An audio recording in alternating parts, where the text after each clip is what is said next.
안녕하세요. 책 읽어주는 뉴요커 라임입니다. 무라카미 하루키의 댄스 댄스 댄스를 읽기 시작한 지가 이제 벌써 일주일이 다 되어가네요. 어제에 이어서 오늘은 6장을 읽어드릴 차례가 됐는데요. 지난 5장에서는 주인공의 관념 속에만 남아있던 옛 이루카 호텔, 하지만 현실에서는 모든 것이 다 새롭게 변화된 새로운 이루카 호텔, 돌핀 호텔을 마주하게 되죠. 그래서 15층의 한 전망 좋은 호텔 방에서 창밖을 바라보면서 주인공은 옛 이루카 호텔이 문득 그리워졌다라고 독백을 합니다. 이어지는 6장에서는 이제 이 바뀐 호텔에서 나는 무엇을 찾아야 하는가 라는 질문 속에서 이 주인공은 뜻밖의 전혀 새로운 한 인물을 맞닥뜨리게 됩니다. 그리고 이 인물과의 관계가 이 소설에서 굉장히 주요한 이야기를 이끌고 나가게 되는데요. 하루키님의 댄스 댄스 댄스 6장 지금부터 시작하겠습니다.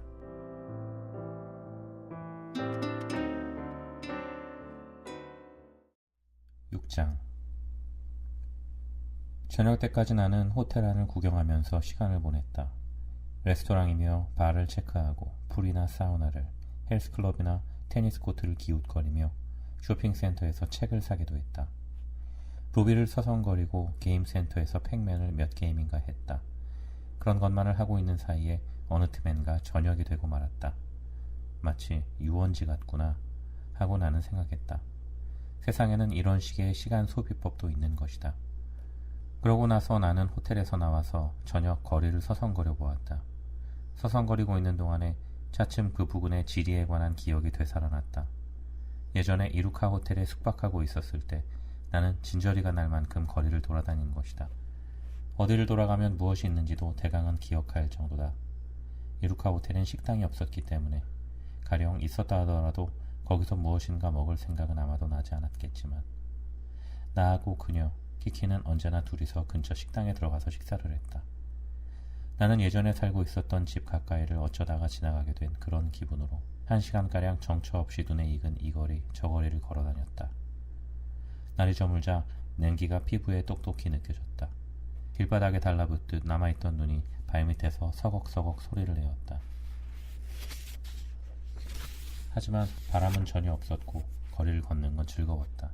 공기는 깨끗하게 맑았고 거리 모퉁이에 어디에나 쌓여있는 배기가스 때문에 회색으로 얼룩진 눈도 밤거리의 빛 아래에서는 청결하고 환상적으로까지 보였다.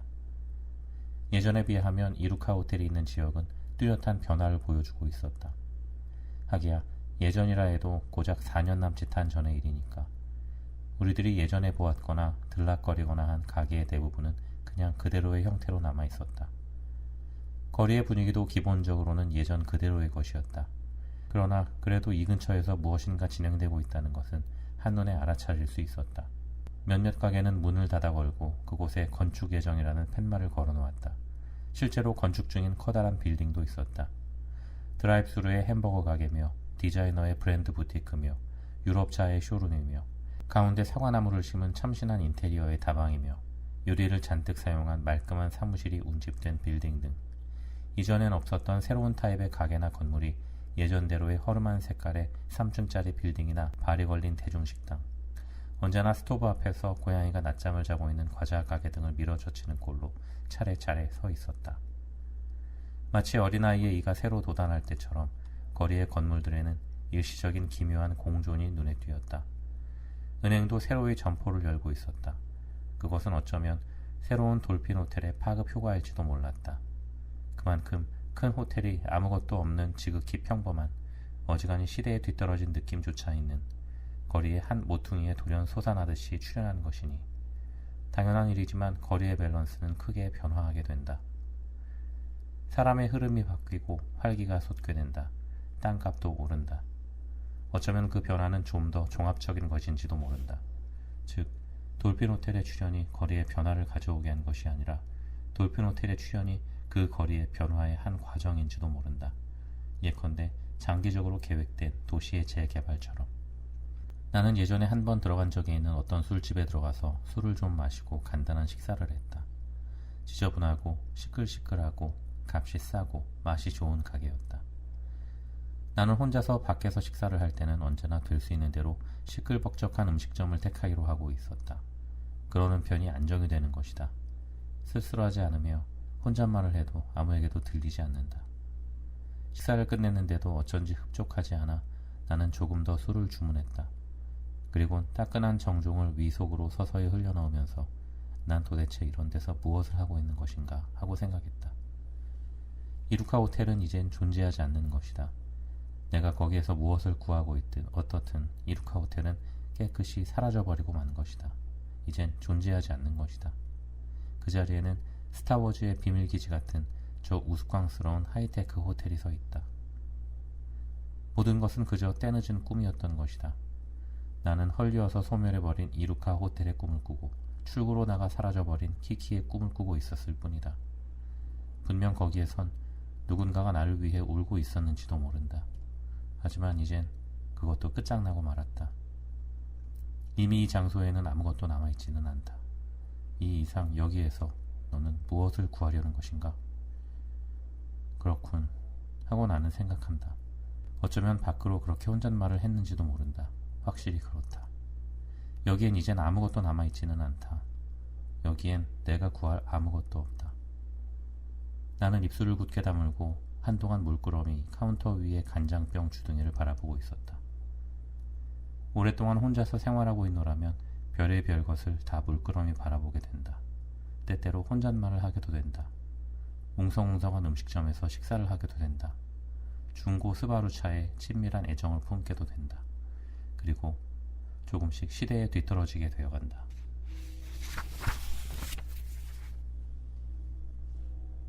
나는 가게를 나와 호텔로 되돌아왔다. 퍽 멀리까지 가 있었지만 호텔로 돌아오는 길을 찾는 것은 간단했다. 머리로 위를 치켜들면 거리의 어디에서나 돌핀 호텔이 보였기 때문이다. 동방의 새 박사가 밤하늘의 별을 목표로 간단하게 예루살렘에 당도했던 것처럼 나도 간단하게 돌핀 호텔로 돌아왔다. 방에 돌아와 목욕을 하고 머리카락을 말리면서 창밖에 펼쳐지는 사토로 거리를 바라보았다. 예전에 이루카 호텔에 숙박했을 때는 그러고 보니 창밖에 작은 회사가 보였었지 하고 나는 생각했다. 무슨 회사인지는 전혀 알 수 없었지만 그러나 아무튼 회사였다. 사람들이 바쁜 듯이 일하고 있었다. 나는 방의 창문으로 하루 종일 그러한 풍경을 바라보고 있곤 했던 것이다. 그 회사는 어떻게 됐을까? 아름다운 여자아이가 하나 있었다. 그 아이는 어떻게 됐을까? 아니 그건 도대체 무엇을 하는 회사였을까?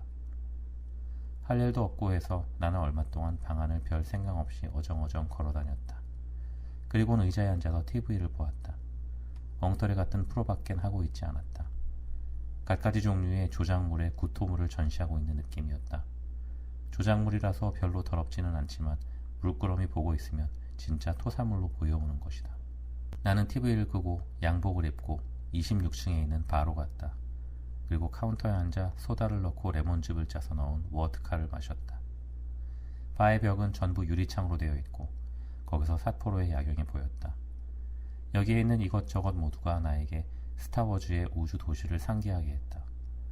하지만 그걸 제쳐두면 느낌이 좋은 조용한 바였다. 술 만드는 법도 제대로 돼 있었다. 유리잔도 고급스러운 것이었다. 유리잔이 맞부딪히면 아주 좋은 소리가 났다. 손님은 나 말고는 셋밖에 없었다. 두 사람의 중년 남자가 안쪽 테이블에서 위스키를 마시면서 소근소근 나지막한 말소리로 이야기를 하고 있었다. 무엇인지는 알 수 없었지만 겉보기에는 굉장히 중요한 이야기인 것 같았다. 혹은 다스베이더의 암살 계획을 짜고 있는지도 모른다.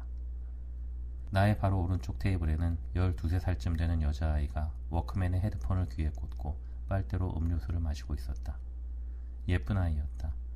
긴 머리카락이 부자연스러울 만큼 꼿꼿하고 그것이 매끄럽고 부드럽게 테이블 위에 흘러떨어졌는데 속눈썹이 길고 눈동자는 어딘지 애처로운 투명함을 풍기고 있었다. 그녀는 손가락으로 테이블을 똑똑 두드려 리듬을 잡고 있었는데 그 가녀린 손가락 끝만이 다른 것에서 받는 인상에 비해 묘하게 어려 보였다. 별로 그녀가 어른스러웠다는 말은 아니다. 하지만 그 여자아이에게는 무엇인지 모든 것을 위로부터 내려다보고 있다는 느낌이 들었다. 악의가 있는 것도 아니고 공격적이라는 것도 아니다. 다만 뭐라고 할까? 중립적으로 내려다보고 있는 것이다. 창문으로 야경을 내려다보는 것처럼.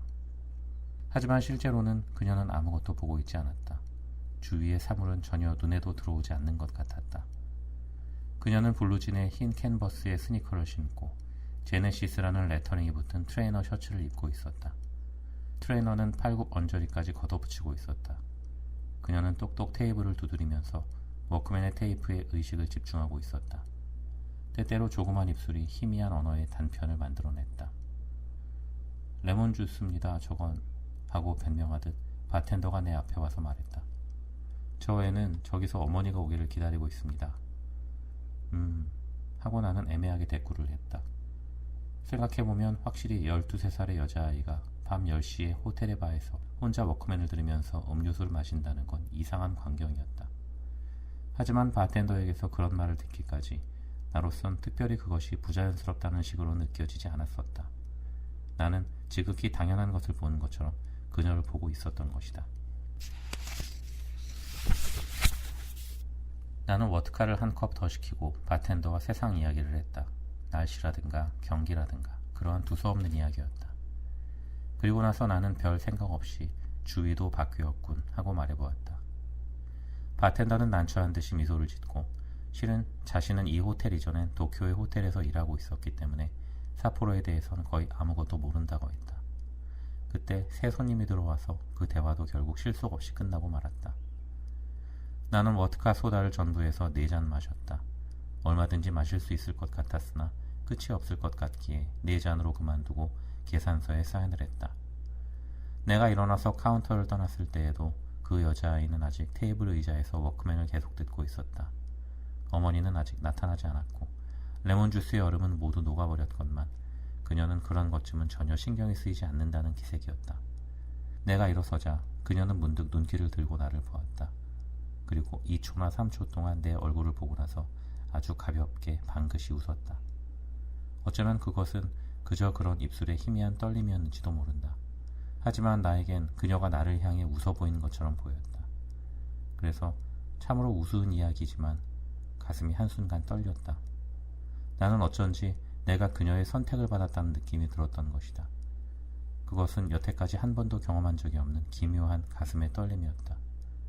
나는 내 몸이 5cm나 6cm 허공에 붕 떠있는 것 같은 느낌이 들었다. 나는 혼란에 빠진 채 엘리베이터를 타고 15층까지 내려와 내 방으로 돌아왔다. 어째서 그렇게 어리둥절해 하는가 하고 나는 생각했다. 12인가 고만한 여자아이의 웃는 얼굴을 보았다 해서 아가씨라고 해도 이상할 것이 없는 나이야 하고 나는 생각했다. 제네시스, 이건 또 싱겁기 짝이 없는 이름의 밴드다. 하지만 그녀가 그 이름이 붙은 셔츠를 입고 있으면 그건 아주 상징적인 어휘인 것처럼 느껴졌다. 기원. 하지만 하고 나는 생각했다. 어째서 고작 락밴드에게 그런 대단한 이름을 붙여야만 하는가. 나는 부츠를 신은 채로 침대에 누워서 눈을 감고 그녀에 대해 생각해 보았다. 워크맨, 테이블을 똑똑 두드리는 하얀 손가락, 제네시스, 녹아버린 얼음, 기원. 눈을 감고 가만히 있으려니까 몸 안에 알코올이 서서히 돌아가는 것을 느낄 수 있었다. 나는 부츠의 끈을 풀고 옷을 벗고 침대 속으로 기어들었다. 나는 자신이 느끼고 있었던 것보다도 훨씬 피곤해서 줄곧 술에 취해 있는 것만 같았다. 나는 옆에 있는 여자아이가 보세요, 좀 과음인 것 같아요 하고 말해주기를 기다렸다. 하지만 아무도 말해주지 않았다. 나는 혼자인 것이다. 기원. 나는 손을 뻗쳐서 전등의 스위치를 껐다. 이루카 호텔의 꿈을 꾸게 될까? 하고 나는 어둠 속에서 문득 생각했다. 하지만 결국 꿈 같은 건 아무것도 꾸지 않았다. 아침에 눈을 떴을 때 나는 내가 어쩔 수도 없이 텅 비어있다고 느꼈다. 제로야 하고 나는 느꼈다. 꿈도 없고 호텔도 없다. 난데없는 곳에서 난데없는 짓을 하고 있다. 침대 발밑에는 부츠가 길바닥에 쓰러진 2마리의 강아지 같은 꼴로 동그라미 고꾸라져 있었다. 창밖에는 암색 구름이 나직히 드리워져 있었다. 지금이라도 눈이 내리기 시작할 것만 같은 냉랭한 하늘이었다. 그런 하늘을 보고 있으면 아무것도 하고 싶은 생각이 나지 않았다. 시계바늘은 7시 5분을 가리키고 있었다. 나는 리모컨으로 TV를 켜고 잠시 동안 침대에 누운 채 아침 뉴스를 보고 있었다. 아나운서가 다가올 선거에 관해 이야기하고 있었다. 그것을 15분가량 보고 나서 단념하고 침대에서 나와 욕실에 가서 세수를 하고 수염을 깎았다. 기운을 내기 위해 피가로의 결혼 서곡을 허밍해 보았다. 하지만 그러다가 그것이 마적 서곡인 것 같은 느낌이 들게 되었다. 생각하면 생각할수록 그 차이를 알지 못하게 되었다. 어느 쪽이 어느 쪽이었지? 무엇을 하건 제대로 될 것 같지 않은 날이었다. 수염을 깎으려다가 턱을 베이고 셔츠를 벗으려고 하다가 솜의 단추가 떨어졌다. 아침 식사 자리에서 나는 어제 바에서 만났던 소녀를 또 만났다. 그녀는 어머니인 듯 싶은 여자와 함께였다. 그녀는 오늘 아침엔 워크맨을 갖고 있지는 않았다. 그리고 어젯밤과 같은 제네시스의 트레이너 셔츠를 입고 심심한 듯이 홍차를 마시고 있었다.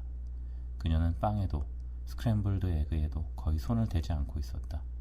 그녀의 어머니는 40대 전반의 작달막한 여성이었다. 머리를 뒤로 꼭 묶고 흰 블라우스 위에 카멜의 캐시미어 스웨터를 입고 있었다. 눈썹의 생김새가 딸과 꼭 같았다. 코의 생김새가 날렵하고 품위가 있고 귀찮은 듯이 토스트에 버터질을 하는 동작에는 어딘지 사람의 마음을 끌어당기는 데가 있었다. 타인의 주목을 받는 것에 익숙해 있는 여성만이 터득할 수 있는 그런 류의 몸놀림이었다. 내가 그 테이블 옆을 지나가려 했을 때 소녀는 문득 눈길을 들어서 내 얼굴을 보았다.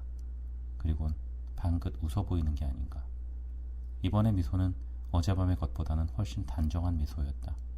잘못 보았다고는 할 수 없는 그런 미소였다. 나는 혼자서 아침 식사를 하면서 무엇인가 생각하려 했으나 그 소녀의 미소를 보고 난 후로는 아무것도 생각할 수가 없었다.